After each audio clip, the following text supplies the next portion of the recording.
Thank you, Mr. Chair. In congressional hearings, the minority party gets to select its own witnesses. And of all the people that Republicans could have selected, they picked Candace Owens. I don't know Miss Owens. I'm not going to characterize her. I'm going to let her own words do the talking. Did you hear this idiot? He said out of all the people that the Republicans could pick, they chose Candace Owens. He said he did not know her, and I'm sure he didn't. But after this, he know her very well because she put him in line. But yeah, he was kind of talking down as if she didn't know anything. But yeah, Candace Owens, she gave him a mouthful. Check this out.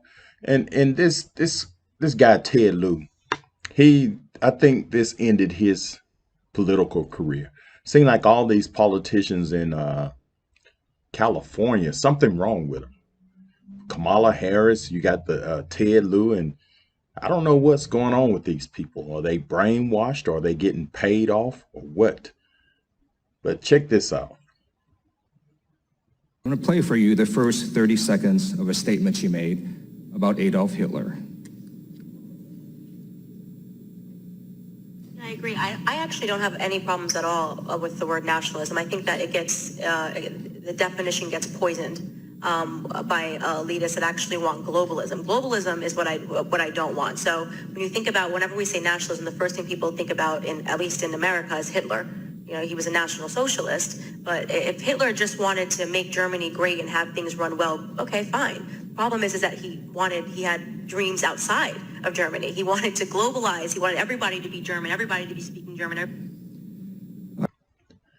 It's a shame how this media do. They take small little sections out of an interview and make it sound so bad and just play you a 30-second clip.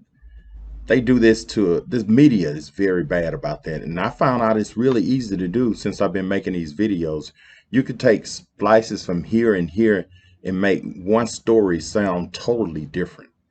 It's a shame how these people are doing in the media, but we'll continue. All right, so my first question is to Ms. Hirschenoff. Ms. Owens said, quote, if Hitler just wanted to make Germany great and have things run well, okay, fine. The problem is that he had dreams outside of Germany. So when people try to legitimize Adolf Hitler, does that feed into white nationalist ideology? It does, Mr. Lieu. I know that Ms. Owens distanced herself from those comments later, but we expressed great concern over the original comments. Great, thank you. So there's been a lot of talk today. I'd like to focus on actual policy responses that our government can do to try to mitigate the threat of white nationalism. I know that in my district in Los Angeles just last month, 2 swastikas were painted at Pan Pacific Park along with the Trail of Blood. I met with Jewish constituents in my district who mentioned that at their synagogues, they've all had to increase security.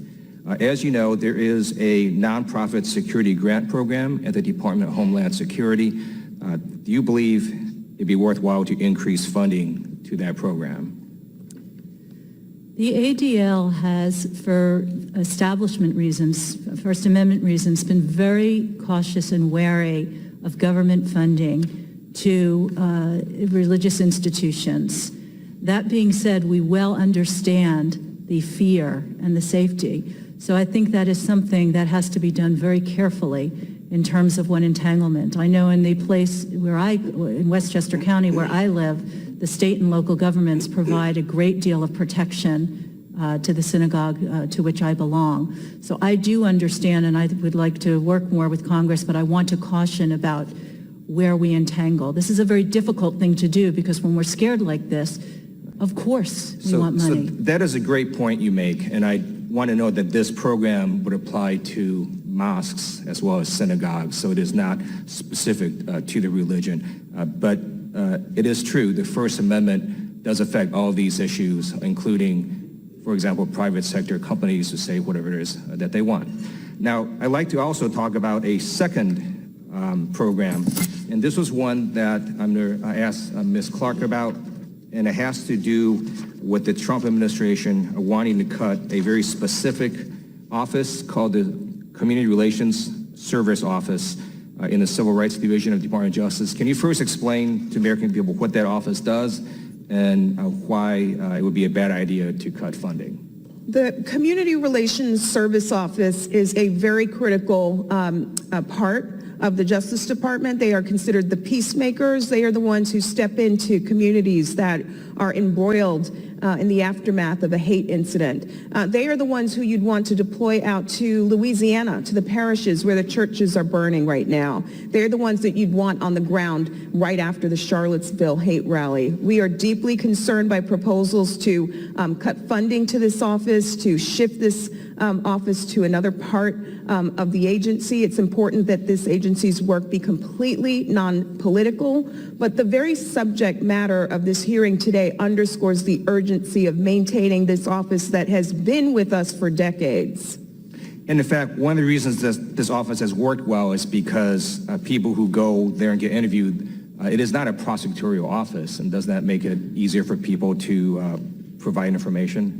That's right. They are the peacemakers. They are the ones who go in and connect with communities that are suffering in the aftermath of a hate incident. They connect with victims of crimes and hate crimes and connect them with services. And most importantly, they're the ones who help to ensure that an incident doesn't escalate and lead to more tension. So we need this agency now more than ever.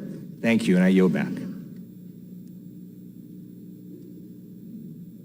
Gentleman from North Dakota, Mr. Armstrong. Thank you, Mr. Chairman, and I would yield my time to Mr. Reschenthaler from Pennsylvania. Thank you. Ms. Owens, I'm sorry, we just started recording. Would you like time to respond to that? Okay, I'm so glad they gave Candace Owens the opportunity to respond to this, what Ted Lieu did to her. So, and I think this is what ended Ted Lieu's political career. He didn't know Candace Owens, but now he do. But you'll see him come on later after this and talk about impeaching of Donald Trump and about this coronavirus. I wish this dude, Ted Lieu, just go ahead and get out of this political game, because I think his career is ruined. So check out Candace Owens' response.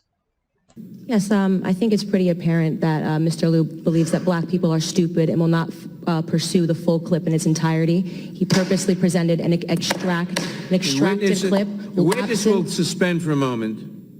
It is not proper to refer disparagingly or to a member of the committee. The witness will not do that again. Witness may continue. Sure, even though I was called despicable. Witness may not refer to a member of the committee as stupid. I didn't refer to him as stupid. That's not what I said. That's not what I said at all. You didn't listen to what I said. May I continue? Please. As I said, he is assuming that black people will not go pursue the full 2-hour clip.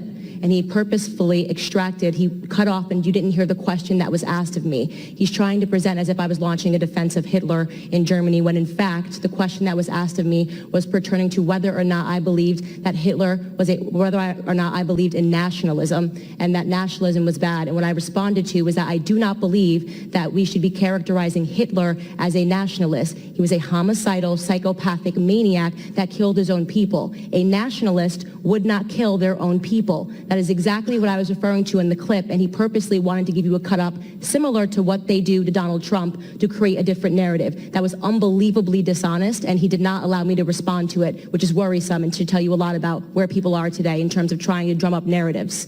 By the way, I would like to also add that I work for Prager University, which is run by an Orthodox Jew. Not a single Democrat showed up to the embassy opening in Jerusalem. I sat on a plane for 18 hours to make sure that I was there. I'm deeply offended by the insinuation of revealing that clip without the question that was asked of me. All right, question for you, Ted Lieu. Do you know who Candace Owens is now? So you can go ahead and crawl back in your cave. But I noticed that you came out here a couple of months ago and started talking about coronavirus thing. Here's a few clips from him. And also, guys, subscribe to my channel and check out this idiot. Maybe Ted Lieu, after this year, he's done with politics. We already know Donald Trump has been incompetent. He's failed at this pandemic. He's failed at the economy. what Joe Biden and Kamala Harris are going to show these next few days is the vision they have for America, which is to build it back better, bring back manufacturing jobs, create jobs all over our country. And to do that, you first have to suppress this virus. You have to listen to scientists and experts. You have to get people to wear masks. You can't have people taking medications that have no use. You have to rely on doctors. And Joe Biden and Kamala Harris are going to rely on facts and science, and that's what's going to make sure that we suppress this virus and get our economy going again.